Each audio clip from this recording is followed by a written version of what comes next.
smaller cast, I think it would be good. I could actually give myself a shower, but you know what? Right now, I can't even do a shower by myself. Can't put my hair up, can't open a pack of gummies, can't open a popsicle, can't make myself food. So if they would just be ever so kind to put a smaller cast on, which is, this thing's just big and bulky. But like I said, Can you bend your... Can I what? Can you bend your wrists? What do you mean? Oh, I meant your elbow. Can I bend my elbow? Or is it always like...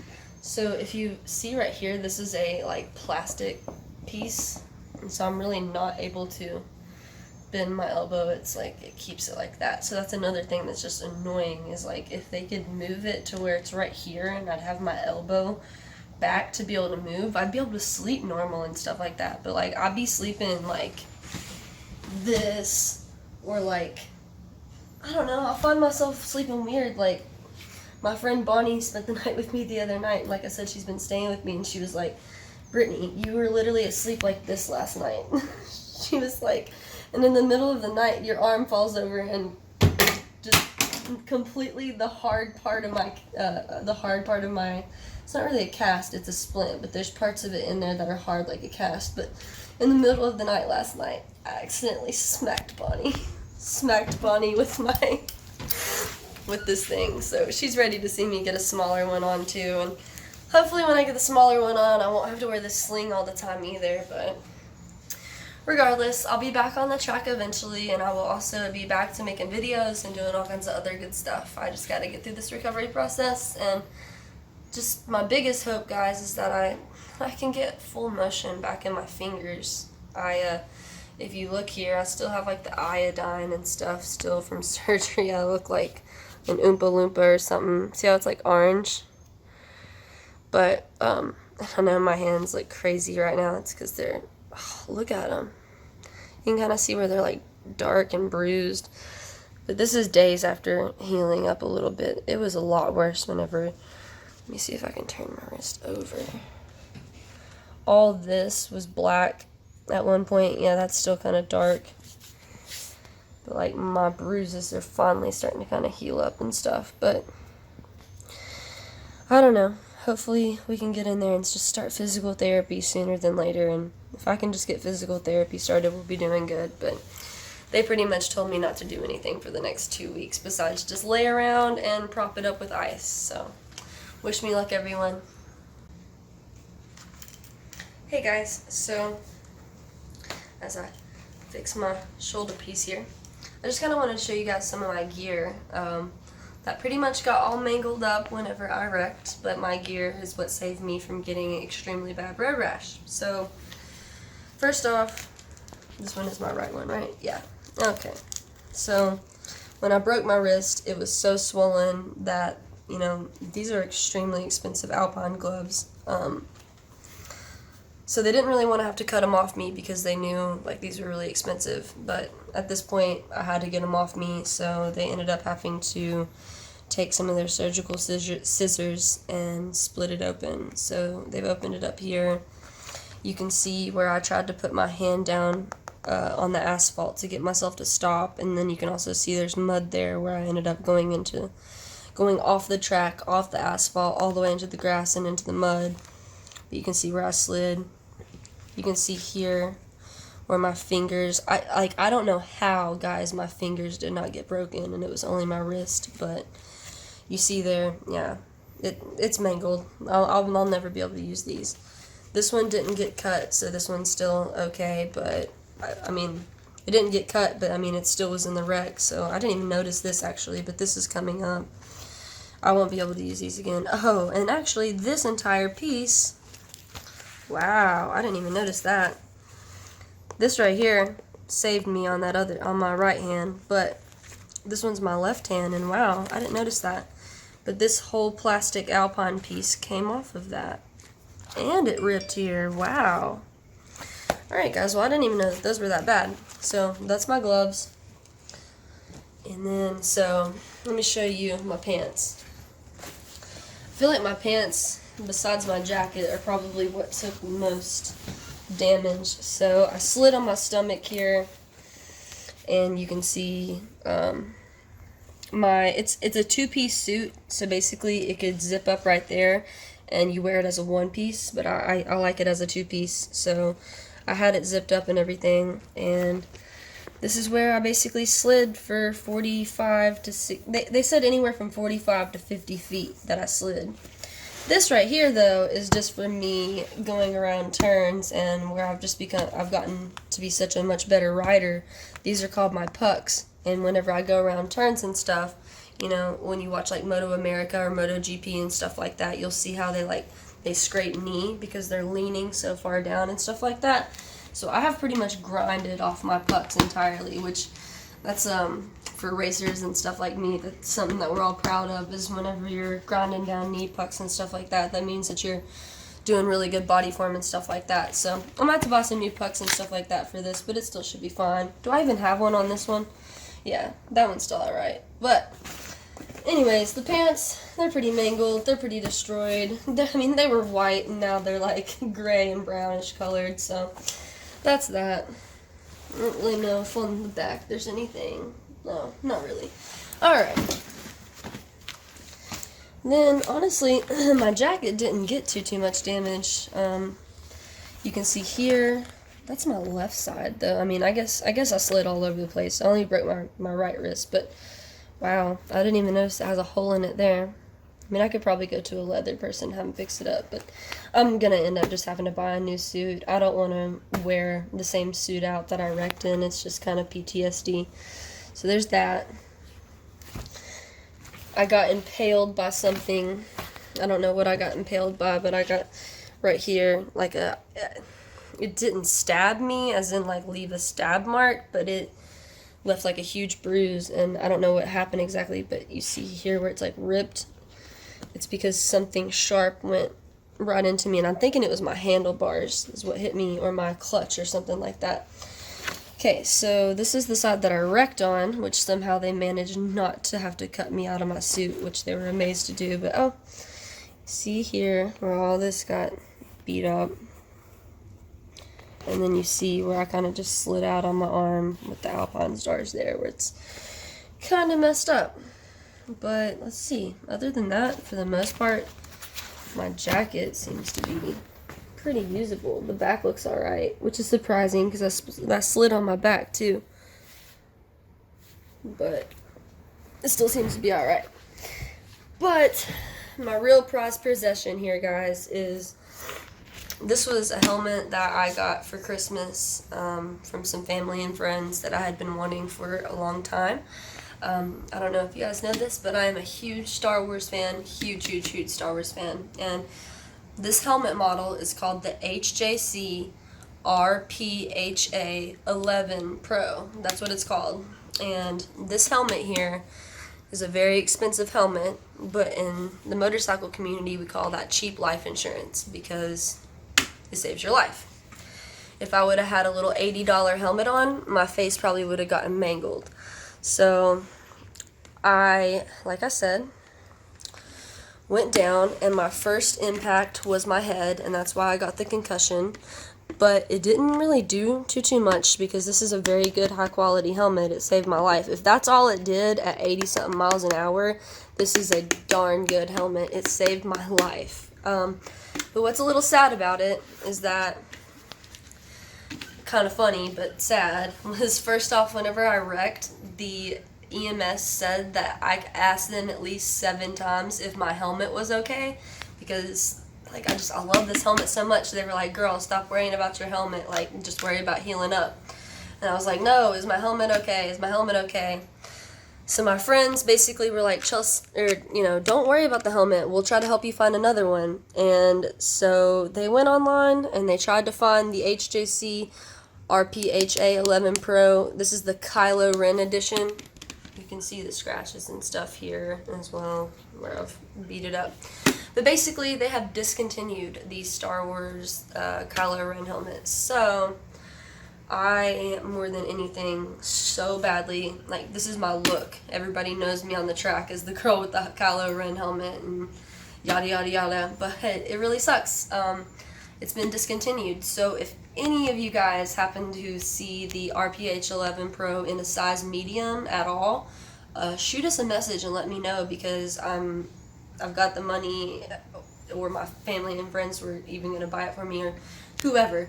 But point being, that's something that everybody wanted to do for me after I wrecked, was to try to find me my same helmet again, because this was the thing that I prized the most, was my helmet. And like I said, it doesn't look too beat up, but it slightly is like bent in.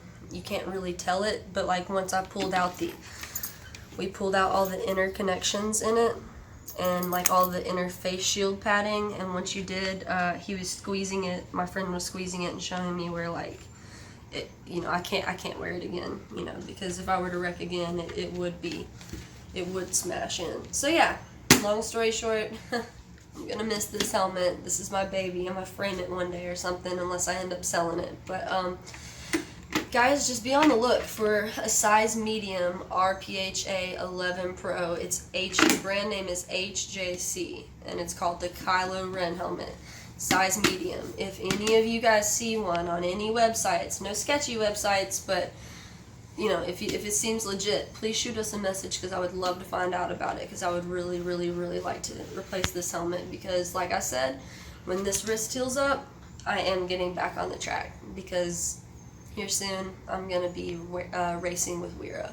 That's my goal, and I know that I can meet that goal. This is just a tiny setback, well, bit of a large setback, but regardless, I'm going to get back out on that track, and if anything, I can always buy another helmet that's cool and stuff like that, but this one means a lot to me, and it was my favorite, and the reason that I also like it is because I've never found a more lightweight helmet than the HJCs. And so yeah, guys, if you see anything like it out there, just shoot us a message and let us know, and I'm going to try to get it. So just let me know, guys, and wish me well on my recovery, and my appointment is tomorrow, so like I said, just wish me well, that everything looks good. Alright, so kind of just to pick up where I left off, basically, I was rushed to the emergency room. Whenever I got to the emergency room, they immediately took the x-ray of me, and I was just in still excruciating pain. No matter how much IV pain medicine they put into me, I was consistently trembling. Like, I would just sit there and hold a stress ball the whole time, and basically whenever I got there, they had to take the gloves and the suit that I had, and they didn't want to, I have a really expensive racing suit, so they didn't want to cut it off me.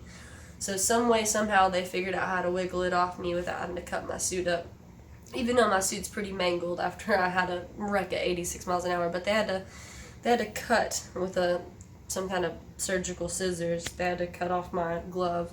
And once they cut off my glove, they saw that my wrist was basically over here, and it should be obviously right here, which I'm sure you'll see in the x-rays later. But basically, long story short with them, is that they wanted to get me in and out because I was in a state that's not where my primary care or anything is. They just need to get me set so I can just get home. What they did not do, though, is they did not reset my wrist, which when I say reset my wrist was like this, like completely detached. They did not even reset it while I was on all that pain medicine, Dilaudid, or whatever it was that they had my IV.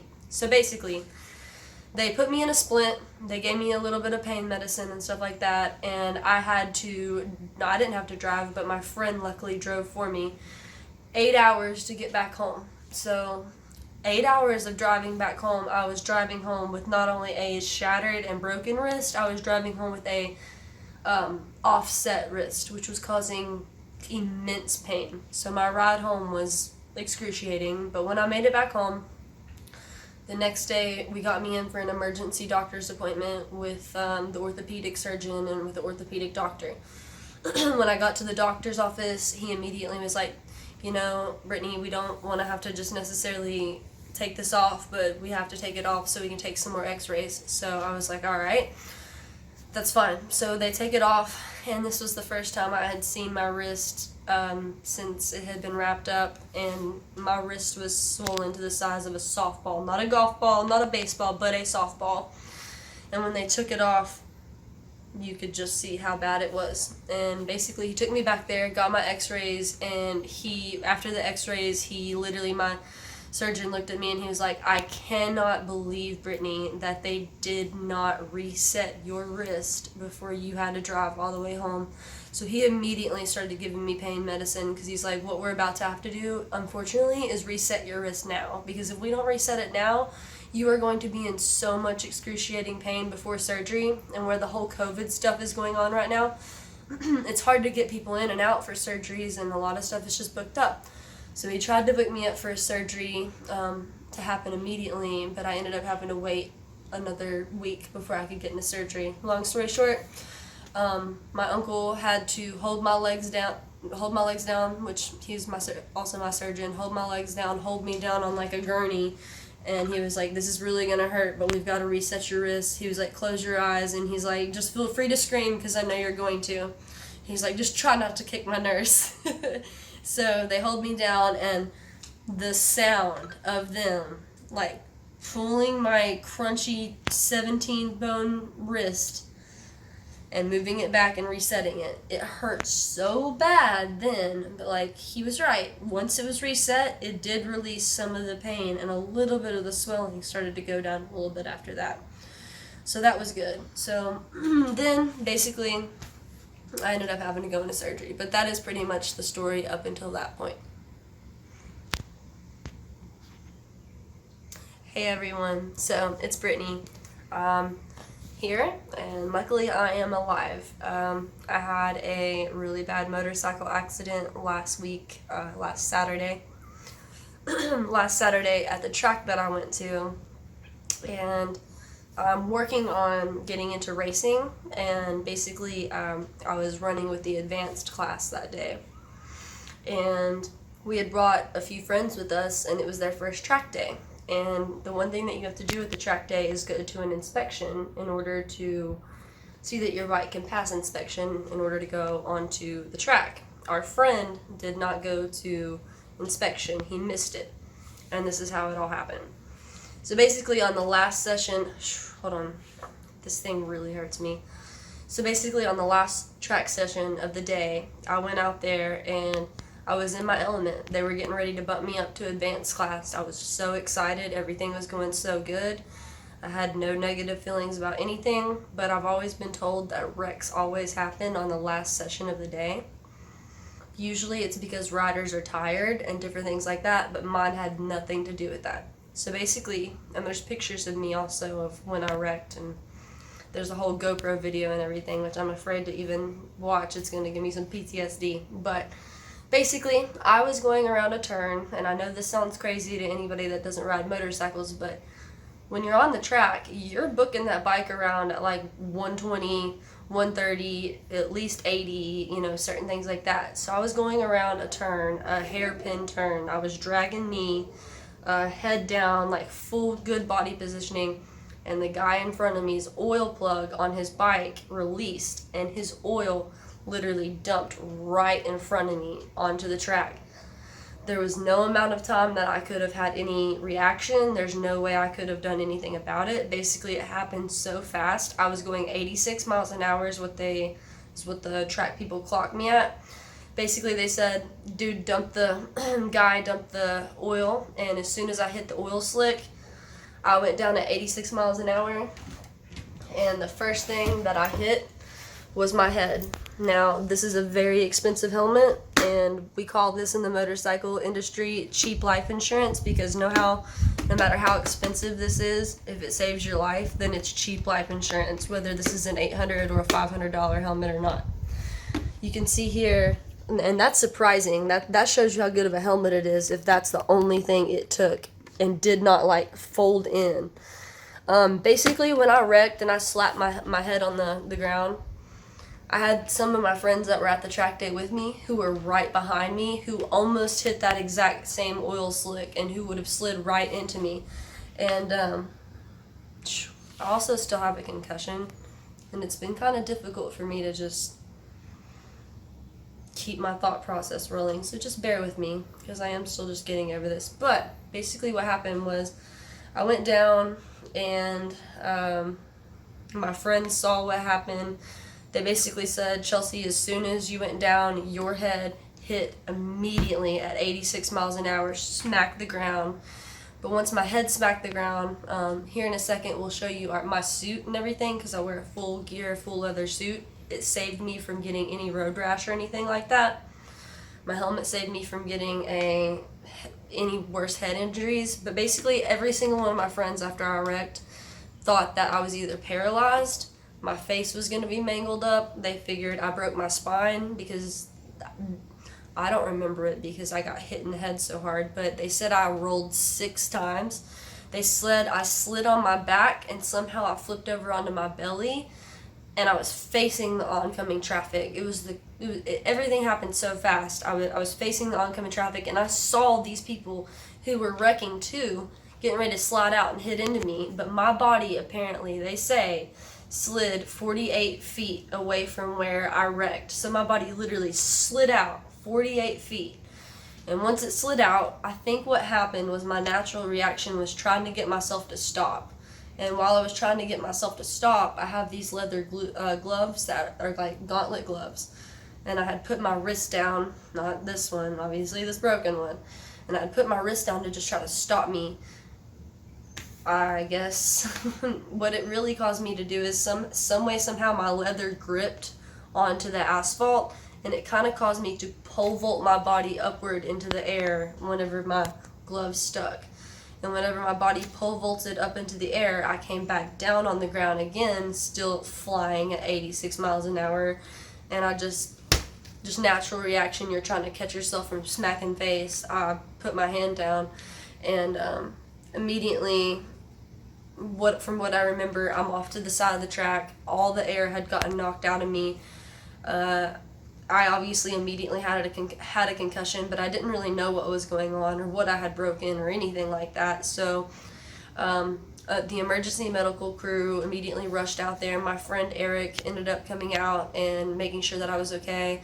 I was begging him to try to take my helmet off because I couldn't breathe, but I'm glad that he didn't, because if I would have had a neck injury or anything like that, he could have made it a lot worse. So long story short, I was in a state that I never really go to, and so I was just there for the weekend, for the track day. So I was a little bit nervous about this, especially with the whole coronavirus stuff going on.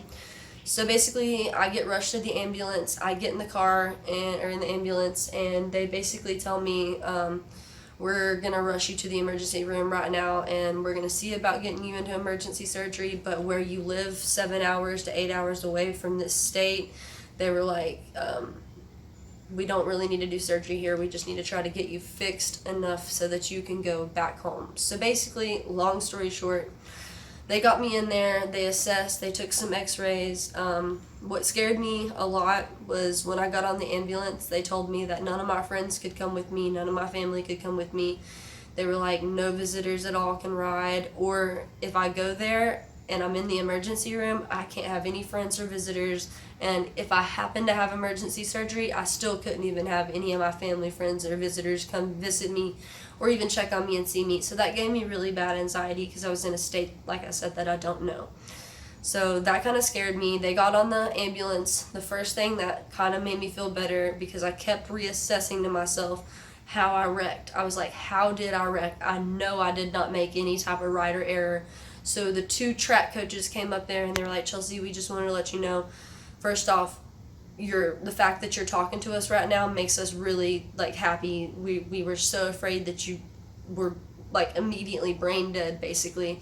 They were like, but please know, Chelsea, that it is not anything that you did. It was 100% just because of an oil spill. And they were like, there wouldn't have been anything that you could have done about it. So that made me feel better, and they were like, we'll take care of you and everything in any way, shape, or possible. Long story short, I go to the hospital. They put an IV into my arm. They probably dosed me up with as much pain medicine as they could, but nothing took away the pain. Whenever they took my x-ray, they said that it is the absolute, they said I did not break a bone. It wasn't anything like that. They said I completely obliterated and shattered my wrist. They basically said your wrist is non-existent, which you shall see. Hey guys, so here's what happened to me. I am finally starting to get a little bit of motion back into my fingers, but I had a really bad wreck on the motorcycle track, so this is my summer. Lovely, huh? Great.